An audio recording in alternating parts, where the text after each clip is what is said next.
Dose de Saúde, um podcast produzido pelo Grupo Santa Casa BH. Você sabe o que significa cuidados paliativos? De acordo com a Organização Mundial de Saúde, os cuidados paliativos consistem na assistência promovida por uma equipe multidisciplinar com o objetivo de melhorar a qualidade de vida dos pacientes e seus familiares diante de uma doença que ameace a vida por meio da prevenção e o alívio, controlando os sintomas e a dor. Cuidados paliativos é o tema deste episódio do Dose de Saúde. Dose de Saúde. Apresentação: Marcos Coelho. Cuidar da pessoa e não da doença. Esse é o objetivo do paliativismo. Também auxilia a família na tomada de decisões. Para participar dessa conversa, recebemos a doutora Gena Grisende, médica assistente da Santa Casa BH, e a Simone Rosa, paciente paliativa e participante da Casa Paliativa. Tudo bem, gente? Prazer ter vocês aqui hoje. É uma honra poder contribuir e compartilhar com vocês. Olá, quero agradecer o convite e também fico muito feliz de poder participar do podcast. Muito obrigada, gente. Você está ouvindo Dose de Saúde, do Grupo Santa Casa BH. Doutora Gena, quais são e como funcionam os cuidados paliativos? É uma forma de abordagem da pessoa, né, que visa na melhora da qualidade de vida e no controle de todos os sintomas que a pessoa possa ter, mas não só do ponto de vista físico, né, mas tem a parte emocional, espiritual, social. Então, é uma abordagem ampliada do paciente. Qual seria esse paciente? É um paciente que tem uma doença crônica, né, incurável e que pode levar à morte. Então, assim, e o cuidados paliativos, ele começa a sua abordagem já no diagnóstico dessa doença, né? Então, no diagnóstico, já tem que ter uma abordagem dos cuidados paliativos. E com o tempo, né, mesmo com terapias que vão modificar a progressão da doença, controlar a doença, o cuidado paliativos, ele vai caminhando junto, né, com a progressão da doença, e ele fica mais ativo no final da vida mesmo, para controle de todos os sintomas, né? Mas quando eu falo de sintomas, seria uma abordagem assim, multiprofissional, né, do paciente. O médico nunca atua sozinho, não existe cuidado paliativo só com o médico, né? Tem uma equipe que tem que estar atuando por trás, uma estratégia de que a gente deixe a pessoa da forma mais tranquila possível, né? Os seus familiares, né? Não é só o paciente, mas assim, a célula inteira, que é o paciente e seus familiares, né? Bom, além de ainda serem pouco conhecidos da população em geral, os cuidados paliativos são muito associados exclusivamente aos pacientes oncológicos ou é apenas uma impressão minha? Como diz a Tatiana, minha colega lá da Casa Paliativa, que ela é cuidadora, né, é familiar de um paciente, ela fala que os pacientes oncológicos estão lá no suprassumo, são, né, dos cuidados paliativos. Então, todo mundo fala em cuidados paliativos e fala em paciente oncológico. Só que, por exemplo, os pacientes renais também, que, né, doença grave, incurável, eles têm, às vezes, pouco acesso à sociedade mesmo, né? Não tem, talvez, esse olhar que tem para o paciente oncológico. O que eu penso disso? Tem um tabu com câncer muito grande, né? Que é um tabu. Então, quando eu entro num aplicativo, eu sempre tento puxar a conversa, de falar que faço tratamento de câncer. Aí as pessoas falam assim, nossa, mas não parece. Aí eu falo, pois é, porque é um tabu. Porque eu tenho que estar careca e definhando para parecer, né? Tipo assim, muito com aquela cara batida para as pessoas acreditarem. Então, quando a pessoa te vê no seu externo, fisicamente, que você não está com aquele clichê, né, o estereótipo de um paciente oncológico, as pessoas não acreditam. Então, eu sempre falo isso, assim, olha, você pode ter uma doença e não sabe, está aí dirigindo, trabalhando. Tem um tabu, então as pessoas ficam em pânico, apavoradas, realmente, né, às vezes a gente sabe de vários casos, na família, num conhecido, e passou por essa a fase da terminalidade, e às vezes por um grande sofrimento, e a pessoa sempre, na televisão, as novelas, os filmes, sempre coloca o paciente nesse lugar. Só que você pode ter a doença, entendeu? Assim, ele está com diagnóstico, a doença está estável, está controlada, e você continua em quimioterapia, ou em hormonioterapia, imunoterapia, e mesmo outros doentes eu não vou falar com propriedade, outras doenças, porque eu não conheço. Mas no meu caso, então teve fases que eu estava num dia em cima do trio elétrico, aqui na Avenida Brasil, no Carnaval, trabalhando, e no dia seguinte eu estava na quarta-feira de cinzas na cama, começando uma quimio venosa super forte, porque eu estava com uma progressão de doença, mas eu não sentia nada, mas o exame mostrou. Eu estava assim, trabalhando no bloco do Batucada no Carnaval, no dia seguinte, quarta-feira de cinza, começando uma quimio super forte que eu fiz por 6 meses e realmente me deixou debilitada. Então, como que eu lido com isso? Nessas fases, eu fico mais quieta em casa, porque não dá.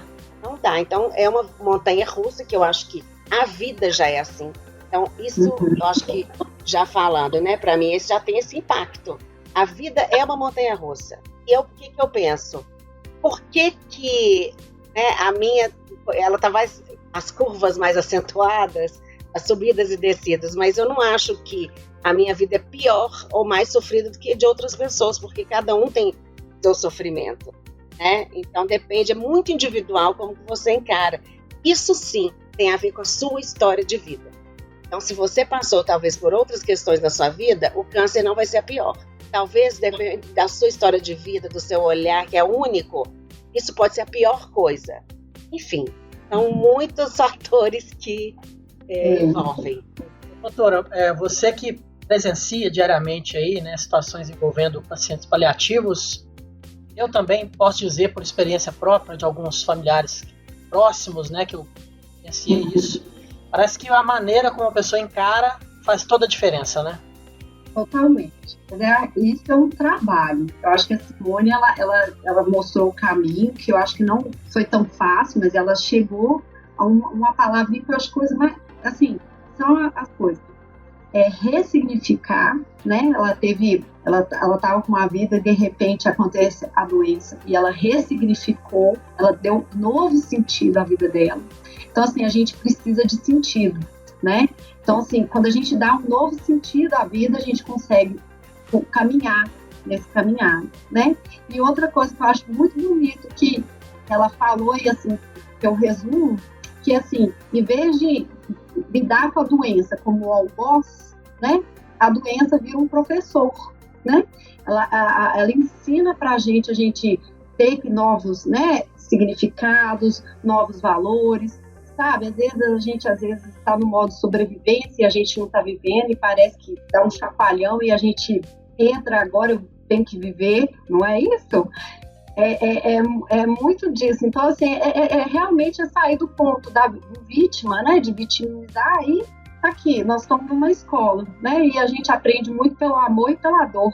Então, assim, eu acho que a doença, ela não tem que ser o algoz, ela tem que ser um professor. Se acontece com a gente, eu acho que a gente tem que aprender algo, né? Então, assim, eu acho que por isso que existe uma equipe multidisciplinar que é para pegar cada paciente e tentar chegar aonde a Simone está, para ela ter qualidade de vida, para ela enxergar, ela realmente viver a vida dela, né?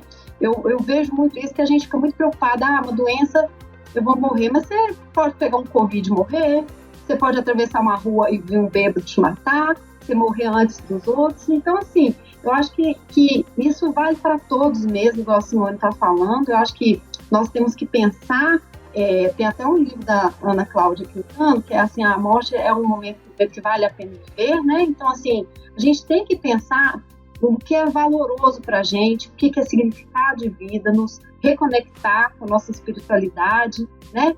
Estabilizar o nosso emocional, porque a vida é essa mesmo, ela é cheia de desafios, tem coisas boas e ruins, a gente tem que enxergar os dois lados, né? Ô Simone, como a doutora mencionou aí, os cuidados paliativos vão muito além do controle da dor, né? São diversas situações que necessitam de atenção. Você tem o diagnóstico de uma doença grave, incurável, ou crônica, então você tem muitas dores, né? As dores não só físicas, porque nem sempre o paciente vai apresentar em algum momento do tratamento uma dor que precisa de um analgésico, de uma morfina ou de qualquer remédio para aliviar essa dor física. Mas com o diagnóstico vem outras dores e outros lutos, né? Então, de repente, você vai ter que abrir mão da sua vida social, você vai ter que aposentar, talvez, ou pedir um afastamento do trabalho. Muitas pessoas têm que realmente ter uma aposentadoria por invalidez, e isso gera um grande sofrimento, né? E nessa questão do trabalho, na sua questão como você se vê, né? Como que as pessoas te veem. Às vezes, o paciente tem uma dor, às vezes, nos seus relacionamentos, as suas questões afetivas, emocionais, que com os relacionamentos, às vezes um parceiro, uma parceira que se afasta, que tem dificuldade com o tratamento. Muitas vezes uma mulher com câncer de mama que tem uma mutilação do seu seio, abandonada pelo marido. Então são várias dores que podem estar acompanhadas. Sem contar que às vezes a gente tem que pensar num paciente que está num lugar do Brasil, que vai ter uma equipe, né, numa capital, que tem todo o acesso, tem informação, tem o tratamento no tempo certo, né, o necessário, e tem os pacientes que não têm suporte nenhum. Então, imagina, você já tem até uma dor, porque você vem do interior, vocês vão ver isso aqui na Santa Casa. As pessoas vêm às vezes de Kombi, estão passando mal, estão com dor e tem que vir do interior, uma estrada de terra, para vir fazer o tratamento. Ou seja, isso tudo gera um sofrimento, né? Questões até de dinheiro também, como que você vai tratar. Então o médico te manda fazer uma ginástica, fazer um tratamento alternativo que você não tem como arcar com essa despesa. Então são várias questões que envolvem. Não é só tomar uma medicação ou fazer o procedimento X ou Y. A gente tem que pensar num paciente, como foi o que eu fui percebendo na minha trajetória. Eu não era um diagnóstico, né? Eu falava, eu chego no consultório, eu não quero ser o CID. Aquela paciente do câncer de mama. Aquela ali é do pulmão. Aquela ali é o renal crônico. Não, tem a minha história de vida. O que é importante para mim? Então, assim, o que a gente pode aliviar para eu conseguir manter minha qualidade de vida? Né? Eu posso estar fazendo uma medicação e, doutor, pega leve, dá para diminuir um pouco? Porque eu estou ficando muito derrubada. E isso está atrapalhando a minha qualidade de vida. Então, o tempo que eu tenho para viver, o paciente tem, ele tem que tentar minimizar todos os sofrimentos. Exatamente. Então, quando eu descobri, né, eu já era paciente de câncer de mama primário.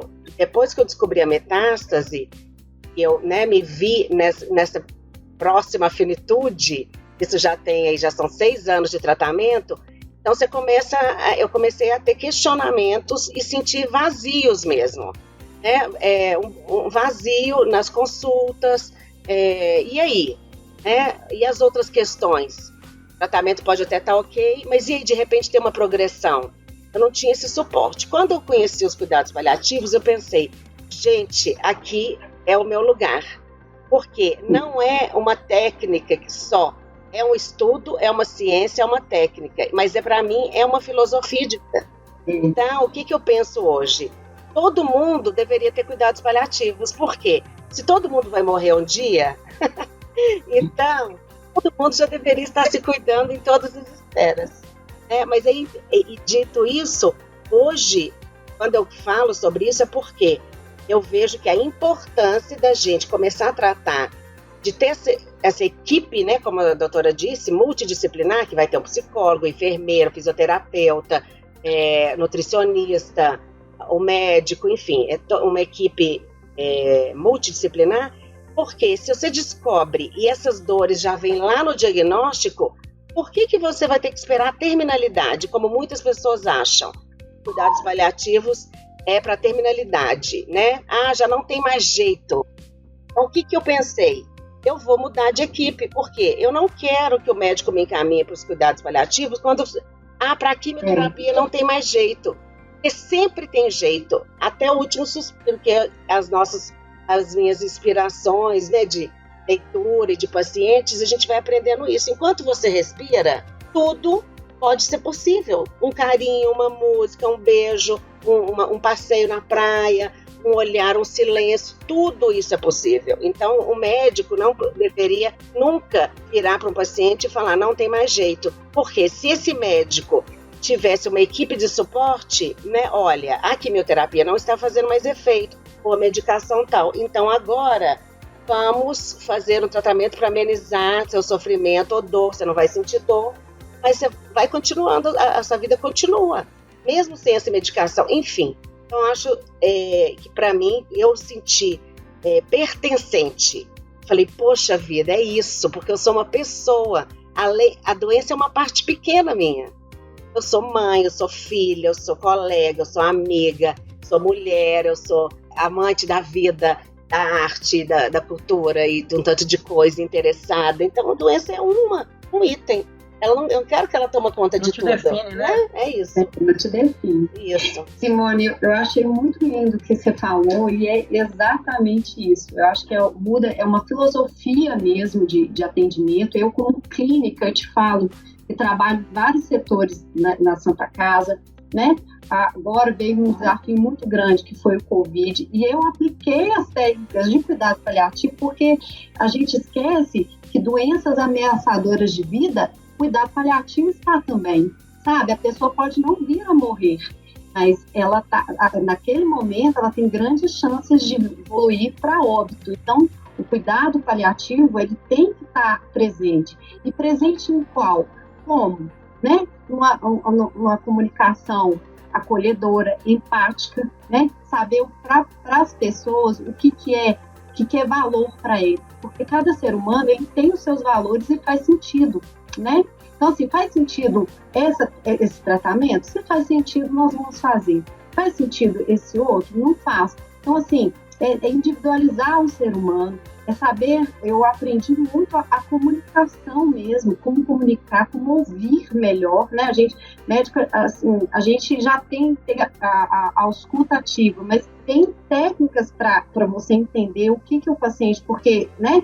O que acontece muito, que às vezes a gente tem um cardápio de coisas para fazer para o paciente, e o paciente ele não tem conhecimento técnico para saber o que ele vai querer, qual vai ser o tipo de tratamento. Tem vários. Você pode fazer cirurgia, você primeiro fazer quimioterapia depois, mas de acordo com cada paciente, eu vou explicando o que faz sentido para ele, e ele vai falando, ó, isso aqui vai fazer sentido, isso aqui não vai, e a gente individualiza o tratamento. Então, assim, eu acho que quando você falou que o cuidados paliativos é uma filosofia, realmente é um treino de olhar diferenciado, e que você pode aplicar em diferentes situações.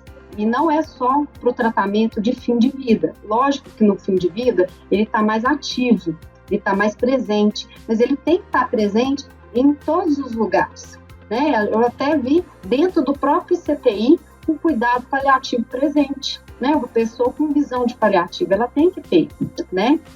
Falou da individualidade aí, eu imagino que cada paciente tem a sua particularidade e vai depender de como ele lida com a doença, como ele lida com o tratamento, né? A própria Simone está super bem aqui, né? Você olha para ela, não dá para falar que ela está doente, está muito bem, né? Então, assim, tem gente que às vezes está no final ali, né, da vida, mas tem gente que consegue levar uma vida boa e feliz por muitos e muitos anos, né? Isso varia, né? Isso, por isso que tem um preconceito, até o cuidados prolongados, que faz muito paliativo, tem um preconceito, né, que a pessoa vai lá para morrer, né, assim, muitos a gente vê assim, pensa assim, ó, tá no cuidados paliativos, tá morrendo, e não é muito bem assim, sabe, muita gente confunde cuidados paliativos com suporte de vida, entende? O suporte está avançado, ou o suporte não está com indicação de CTI, isso vai de cada caso para caso e faz sentido pro paciente. Eu posso dar exemplo para vocês entenderem melhor. Por exemplo, eu tive uma paciente, até foi no Covid agora, ela tinha 98 anos, super lúcida, consciente, uma vida maravilhosa, com uma família muito boa, foi pro Covid sozinha lá, e estava muito grave. Ela ficou sem CTI comigo, e a gente teve que colocá-la no catéter de alto fluxo, que é uma medida, né, uma ventilação não invasiva, uma medida antes da intubação. Só que assim, naquela crise, né, que estava acontecendo, né, muitos pacientes que eram intubados, a mortalidade é muito alta, fora isso que como que o paciente sai depois de uma intubação, você entende? Fica às vezes traqueostomizado, totalmente dependente, né? Ela com os 98 anos dela, a chance disso acontecer era muito alta. Então assim, eu fui, conversei com ela, e fiz chamada de vídeo também com a família e percebi que não era um valor para ela ficar dependente, que a vida dela tinha sido muito boa até então. Então, o que nós decidimos em si? Fazer de tudo, mas não entubá-la, sabe? Para não provocar uma coisa que ela não gostaria, que não fazia sentido nenhum para ela. Então, a gente... exatamente, 98 anos, né? Então, assim, a gente fez de tudo. Infelizmente, ela não evoluiu bem e ela foi a óbito. Assim, tanto a família e ela ficaram tranquilos, apesar de não poderem estar próximos, porque foi no Covid, né? Foi uma situação muito coisa, mas a família ficou muito agradecida, pegou os panos de prato, deu para mim e para psicólogo, porque a psicóloga, igual eu tô te falando, eu não atuo sozinha, entendeu? Dela, e foi assim, uma lembrança linda dela, e assim, e a gente viu que a gente fez o nosso trabalho da melhor forma possível. Então, assim, a questão é entender o que faz sentido para as pessoas, qual o tratamento que faz, sabe? A questão dos lutos que a Simone foi falando, das perdas, é cada perda. A perda da saúde é um luto grande, né? A mutilação do corpo é um luto enorme, entendeu? A gente não sabe, assim, o que o cabelo, né? Que vai para às vezes para você perder o cabelo não é problema, mas para o outro é, entendeu? Isso é a imagem que ele tem. Então, assim, a gente tem, por isso que eu falo, individualizar cada ser humano, é conhecer a fundo. Eu quero te conhecer para saber o que vale, e aí eu tenho um conhecimento técnico para falar assim, Simone, isso aqui você não faz, não, que isso aqui vai te dar a coisa, mas não vai dar a qualidade que você quer, você entende? É essas formas que a gente vai vendo por estudos, né? E isso nada é coisa. A gente tem, por exemplo, tabelas para ver prognóstico. Nós temos estudos que mostram que se, por exemplo, um idoso com 85 anos, quando vai para o CTI, qual que é a taxa de mortalidade, que é altíssima, a taxa de sobrevida e com qual qualidade de vida é péssima. Então, assim, a gente sabe disso e a gente individualiza isso. Cada pessoa é única, sabe? Tem uma sua luta, né? É isso. Para quem está nos ouvindo, o paciente Covid, essa doença trouxe mais esse problema, né? A pessoa foi para uma ala em que não poderia receber visitas. Enfim, mais um adendo, uma parte triste que essa doença trouxe, né? E que a gente teve que usar de igual da tecnologia, às vezes, para fazer uma videochamada, né? Teve muitos anjos aí na Santa Casa que faziam chamadas de vídeo, né, pelos hospitais e aproximavam um pouco mais esses pacientes que ficaram tão sozinhos e assim, uma doença tão difícil, né, e longe dos familiares, né, foi realmente muito difícil nesse campo. E eu falo assim que foi um prato para cuidados paliativos. Ele precisava estar atuando, apesar de falar, não é uma doença crônica que vai levar à morte, porque todo mundo pensa no câncer, né? Eu enxergo muito bem. Mas eu como clínica, o meu olhar é muito ampliado por isso. Simone, você se pega refletindo no tipo de pessoa que você era antes do seu diagnóstico, do seu prognóstico? Você mudou muito, amadureceu muito de lá para cá? Eu não romantizo no lugar de, eu sou uma pessoa melhor. Não, eu não acho que... Tem gente que se vê assim, mas realmente muda, porque você vai amadurecendo. E nem eu não dou tanto valor mais para isso ou para aquilo. Mas só que são escolhas que a gente tem que fazer, como a doutora falou, ressignificar. Então, por exemplo, se eu não faço planos a longo prazo, talvez, porque de 28 em 28 dias eu tenho medicação para fazer.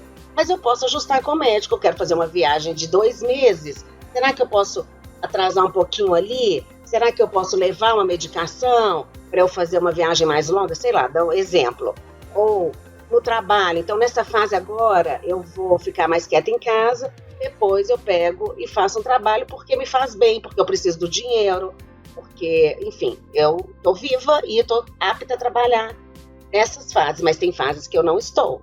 Bom, eu acho que em relação à família, né, eu mudei muito, porque talvez coisas que eu senti obrigação de fazer, hoje eu não sinto mais. Conversas e assuntos que às vezes as pessoas acham papo ruim, vão falar de morte, de finitude, como que eu quero morrer, como que eu não quero, né? Então isso tudo muda, porque você começa a ver beleza, eu vejo beleza nessas conversas.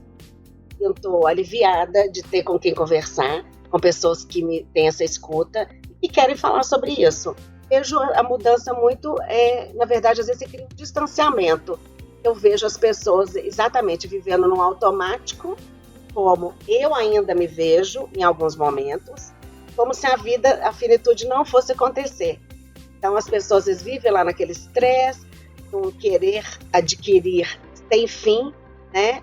E para quê? Aonde você quer chegar? Onde você quer chegar? Isso eu acho que eu mudei muito. E depois, de repente, a impermanência, a vida é impermanência. Então, amanhã você pode estar no meu lugar, no lugar do outro e tal. Só que as pessoas acham que não, com elas não vai acontecer, como talvez eu achasse. Enfim, então isso para mim mudou muito, aceitar a impermanência. Aceitar que hoje eu estou aqui ótima, mas que amanhã eu posso ter que mudar meu protocolo e ter que estar fazendo uma internação. Tá? Então, aceitar não quer dizer que eu não vou ter sofrimento, mas eu sei que ele passa. Eu falo assim, meu lema hoje é isso, assim. Eu faço, às vezes, 2 dias atrás eu posso dizer que eu estava com outra energia. Mas aí eu sei que passa, eu respeito o sofrimento e a dor, né? E vai passar. E aí a fase boa vai passar também. Então, esse lugar para mim é o que eu mais, né? Essa alegria, essa euforia de uma festa, de um momento que a gente seja de um abraço de uma criança que a gente pode eternizar, de um filho, de um sobrinho, enfim. Mas isso também passa. E aí vem outro. Então, assim, isso é viver. Então, assim, eu aprendi muito isso, que é viver não é só a viagem dos sonhos, churrasco do fim de semana, as festas. Resolver BO, resolver pepino é viver, entendeu? Então é isso, a parte chata é vida. Então, às vezes, eu adoro resolver as coisas chatas. O pessoal fala assim, adoro resolver uma burocracia. Eu falo, é comigo mesmo, que eu me sinto viva. Enquanto eu posso ir num órgão público, resolver uma certidão negativa, um Detran, uma trem, eu tô viva resolvendo o meu problema, protagonista, sabe? Esse para mim, essa autonomia, hoje, para mim, é muito importante. Que bacana ver você tão resolvida, Simone, com isso. Mas como é que é com a família? Você tá bem com isso. E sua família, como é que foi? Como é que foi trabalhar isso em casa? Doutora, normalmente tem que fazer um trabalho com a família também no hospital? Olha pra você ver, a família, ela é a parte, assim, muito importante. Não só a família, mas como a rede de apoio que esse paciente precisa ter, né? Como eu trabalho com SUS e com pacientes terminais, o que eu estou vendo atualmente, com a situação como é que está, né, econômica e tudo, que muitos familiares estão deixando os seus entes queridos e chegam para mim, doutora, eu não tenho condição de voltar com ele para casa, eu não tenho condição de cuidar dele, eu trabalho, ele está acamado, precisa virar de posição, né? Então, assim, o que eu vejo que é muito importante a família e a rede de apoio que esse paciente vai ter. É muito importante para ele também seguir com o tratamento da melhor forma possível, né? Os familiares, outras também questões, é quando tem filhos adolescentes, às vezes crianças, tem forma de trabalhar com isso, que a gente também exclui, né? Fica pensando no marido, né? O pessoal mais velho, e às vezes esquece que a criança também, ela é importante, né? Nessa preparação, né? De como que eles estão sabendo da situação, como que eles lidam com isso, é muito importante. Eu acho que como um todo, esse olhar, ele tem que ser, né? A pessoa, igual eu te falei, você tem filhos, quem que te apoia, como que é você dentro da sua família, você é o provedor, você é o que faz as coisas. É muito importante a gente saber como é a dinâmica familiar, né? Eu acho que é o global, é o tratamento global, e a gente também cuida muito da família. Depois que o paciente se vai, a gente também trabalha o luto. É importante isso, né? É importante a gente ver onde que pode ter um luto complicado, né? Que um familiar que não está aceitando ou não está entendendo direito a situação. É importante a gente avaliar todos esses riscos para a gente abordar da melhor forma possível, encaminhar psicólogo, né? Ver o que é necessário para melhor acompanhamento do paciente. O paciente com rede de apoio é um paciente muito mais tranquilo que um paciente sem apoio, né? Então, Moro eu, minha filha, tem 22 anos, Gabriela, mãe, sempre moramos juntas. Então, eu vou dizer assim, como eu as vejo, mas de fato, né, não sei como elas se sentem, mas eu sou assim, que a minha mãe, como mãe, ela, quando a gente conversa, ela tem mais dificuldade. Ela fala, não, vou morrer primeiro que você. Né, ela vai falando um pouco, eu percebo que ela está desviando, que ela não quer muito essa conversa. Tá ótima, mas às vezes eu quero falar. E aí eu falo, mãe, você tem muito mais saúde que eu, você tá ótima, ela tem 70 anos. Ótima, não tem nada. Então, eu falo assim, né, tá muito melhor que eu em muitos sentidos, mas eu respeito que ela não dá conta da conversa do jeito que eu dou, né? Então, eu tentei forçar, mas a gente já conversou, ela conversou com um aluno de um curso de cuidados paliativos, que eu fui voluntária, então ela passou pela conversa, minha filha também, mas eu percebo ela um pouco assim, não quer falar muito sobre isso. E até porque a forma como eu estou no meu dia a dia, estou bem, né? Eu que sustento a casa, vamos dizer assim, minha filha é estudante, né? Deve estar quase finalizando o curso, espero estar aqui para presenciar esse momento e outros. Mas assim, a minha filha, a gente já tem uma outra conversa, que me faz bem, assim. Então eu falo assim, eu não quero isso, eu não quero aquilo. Se eu já tiver desse jeito, eu não quero que me entube, que eu vou pro CTI. Se eu tiver em muito sofrimento, pode deixar me sedar, sedação paliativa. Então, e elas me escutam falando isso em casa, né? Mas eu não penso tanto lá na terminalidade. Converso com elas sobre não tenho herança para deixar, né? Então, assim, não tem esse problema, né? Então, eu tentei fazer um seguro, e aí teve esse sofrimento, porque eu fui fazer o seguro já com a doença e não consegui, enfim. Mas é isso, gente. Minha filha, principalmente, porque ela perdeu. Quando eu descobri o meu diagnóstico, eu estava cuidando do pai dela, estava com. Olha pra você ver a situação da vida. Ele estava com glioblastoma multiforme grau 4, que é um tumor na cabeça gravíssimo. E o médico tinha falado com o pai dele, ele não sabia que ele tinha 1 ano e pouco de vida. E aí, eu não era casada com ele, mas eu me aproximei e pus ele praticamente em casa e cuidei dele e do meu pai, que também tinha uma doença incurável, rápida, que apareceu, degenerativa, paralisia supranuclear progressiva. O meu pai foi parando de andar, de lembrar, tipo um parkinsonismo secundário. Eu ficava internada com ele e tal. Enfim, foi muito rápido. E com isso tudo eu descobri o meu câncer. Então, para mim, o câncer não era nada. Era uma gripe. Porque eles estavam tão ruins que eu falava, gente, tô com um câncerzinho de mama. Foi. E eu ia, os médicos falavam, sai daqui do hospital, porque eu estava fazendo radioterapia, saindo da quimio e eu não saía do hospital. E eu falava, não, eu vou ficar aqui com meu pai. Ele já nem lembrava, acho que ele não reconhecia, não sei, né? Mas enfim, então eu cuidava dos dois de uma forma paliativa, sem saber o que eram cuidados paliativos. E o médico me chamou e não ia mais levar papai para o CTI, porque ele já me explicou que provavelmente ele ia falecer de uma doença, de uma pneumonia, enfim, já estava com a sonda, e eu concordei com tudo, né, conversei com a minha irmã. Então, assim, eu já estava fazendo isso sem saber que existia, né? Então, eu acho que falei com ela, na época todo mundo falava, nossa, tadinha.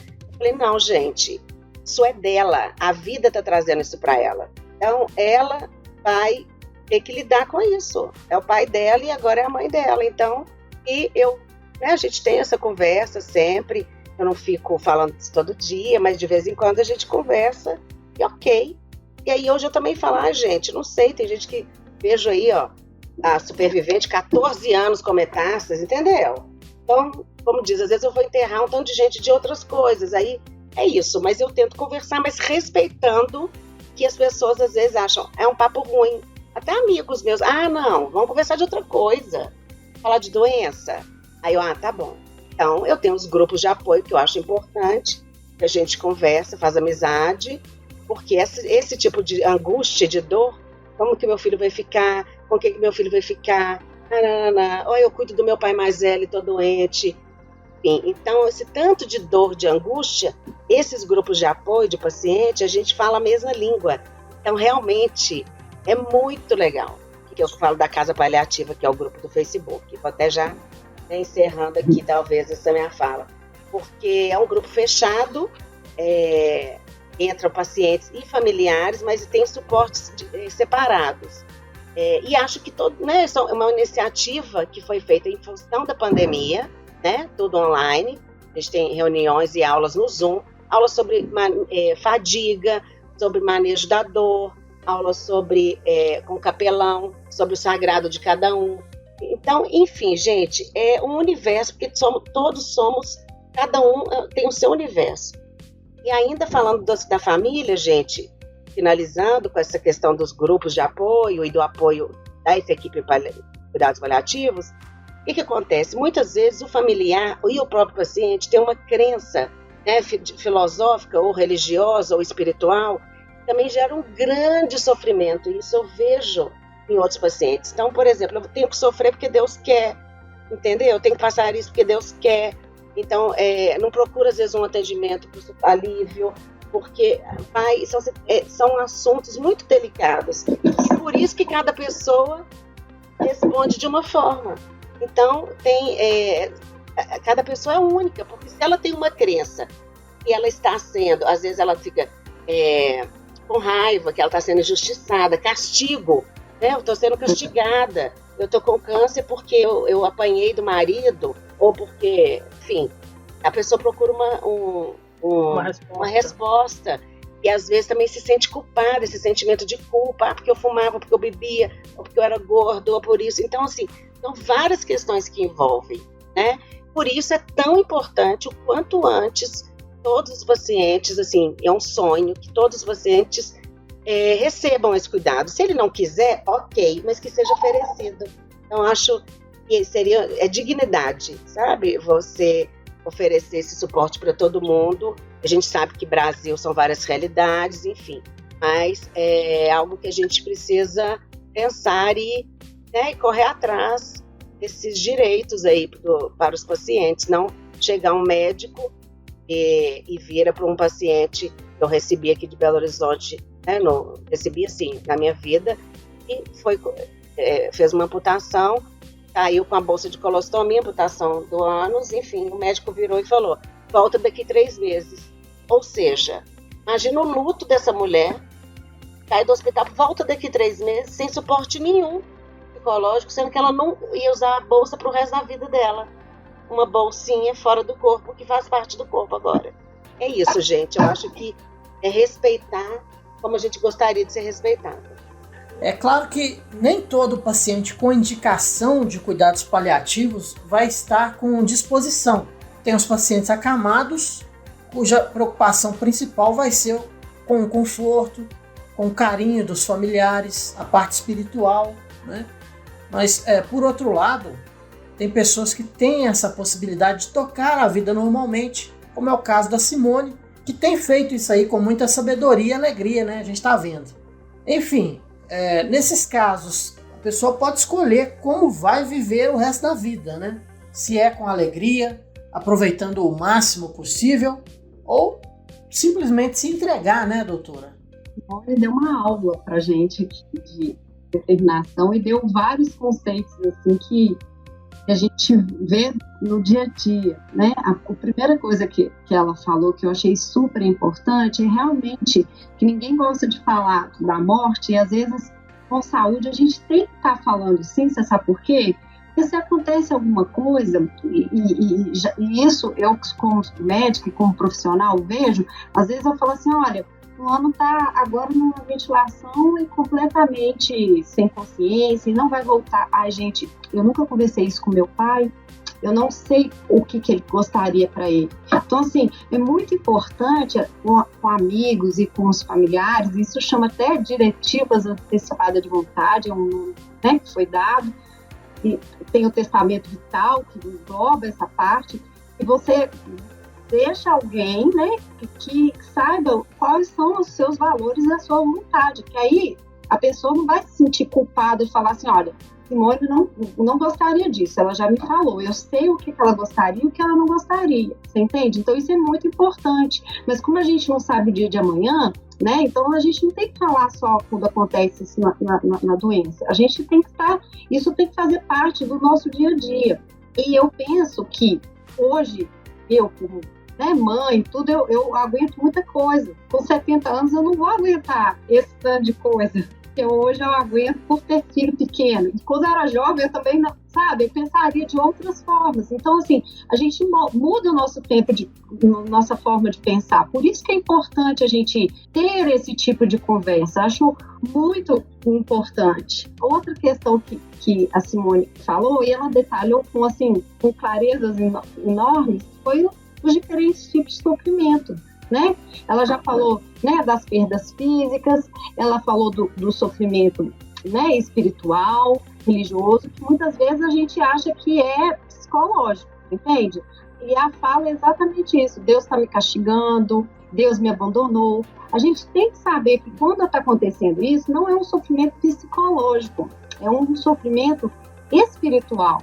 E nesse caso, a gente tem que conhecer também qual é a fé do paciente, sabe? Eu não tenho que pregar uma outra fé, a gente tem que reforçar a própria fé que ele tem.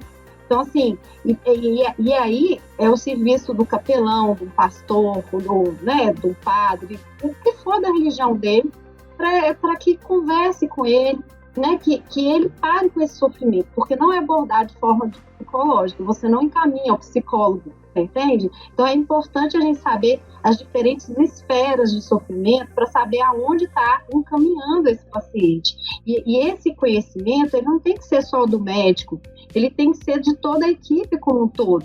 Eu aprendi até que internado e vendo cuidados prolongados, que é uma equipe multidisciplinar onde eu trabalho com paliativo, que às vezes a maior relação que o paciente faz confidências é o técnico de enfermagem, que está ali cuidando dele, né? Então, assim, a gente tem que dar voz ao técnico de enfermagem para ele nos falar: olha, Gena, está acontecendo isso, ele relatou esse tipo de queixa, de reclamação, para a gente saber para onde que eu tenho que abordar melhor. Então, assim, nós todos, como equipe ou como amigos, familiares, a gente tem que estar com o ouvido ativo, né, e ouvir a todos. Então, não é só o médico ou o psicólogo, né, a gente tem que ver que tem diferentes esferas de sofrimento. Bom, eu quero agradecer a participação da doutora Gena Grisende, médica assistente da Santa Casa BH, e da Simone Rosa, paciente paliativa. Gente, muito obrigado por esse papo. Tenho certeza de que todo mundo que nos ouviu até agora está terminando esse podcast um pouco mais sábio.